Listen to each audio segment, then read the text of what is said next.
Kita beralih ke informasi lainnya, pada pelantikan perwira remaja kali ini ada sebanyak 2 angkatan yang dilantik sekaligus, karenanya jumlah perwira yang dilantik pun melonjak jauh dibanding tahun lalu.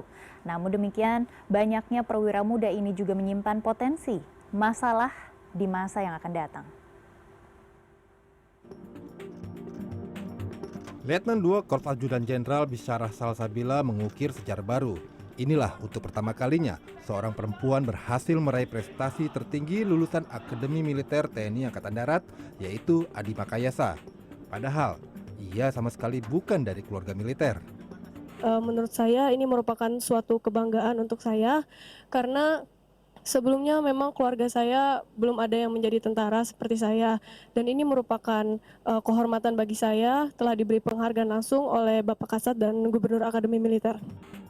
Pada tahun ini sebanyak 827 perwira baru TNI Angkatan Darat dilantik oleh Presiden. Jumlah ini merupakan gabungan dari 2 angkatan, yaitu Angkatan 2022 dan Angkatan 2021. Hal ini disebabkan perubahan kurikulum Akademi TNI yang kembali menjadi 3 tahun. Perubahan kurikulum ini tentu saja melahirkan tantangan baru. Perwira yang baru menempuh pendidikan selama 3 tahun harus menyesuaikan diri dengan menambah jam pendidikan. Selain itu, banyaknya perwira yang dilantik juga menyimpan potensi penumpukan perwira non-job pada masa yang akan datang.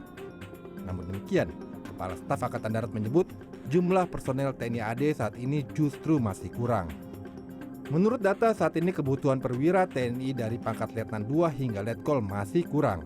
Namun, pada level kolonel hingga Jenderal Bintang 2 justru terjadi kelebihan personel.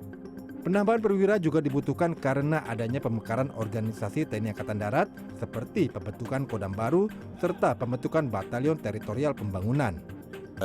Untuk diketahui bahwa jumlahnya Angkatan Darat selama ini tidak pernah cukup. Masih banyak daerah-daerah yang organisasi itu cuma 60%, bahkan ada 50 sekian persen. Jadi memang kebutuhan kita akan sangat banyak. Pengurangan atau perubahan kurikulum memang ada sisi negatif dan positifnya. Positifnya, anggaran pendidikan bisa dikurangi hingga lebih efisien.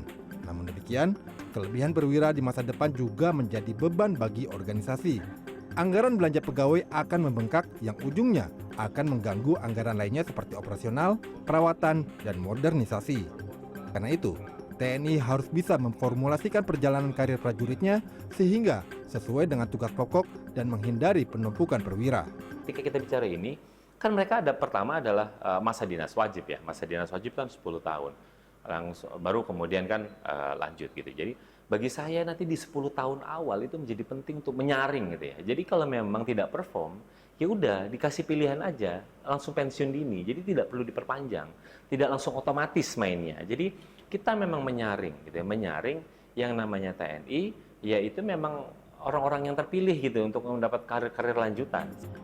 Pembinaan karir berdasarkan meritokrasi menjadi kunci utama agar tidak terjadi penumpukan perwira non-job. Sedari awal dilantik, para perwira muda ini harus sadar, tidak semua perwira bisa menjadi jenderal. Iwan Hermawan, Dwi Ari, Jakarta.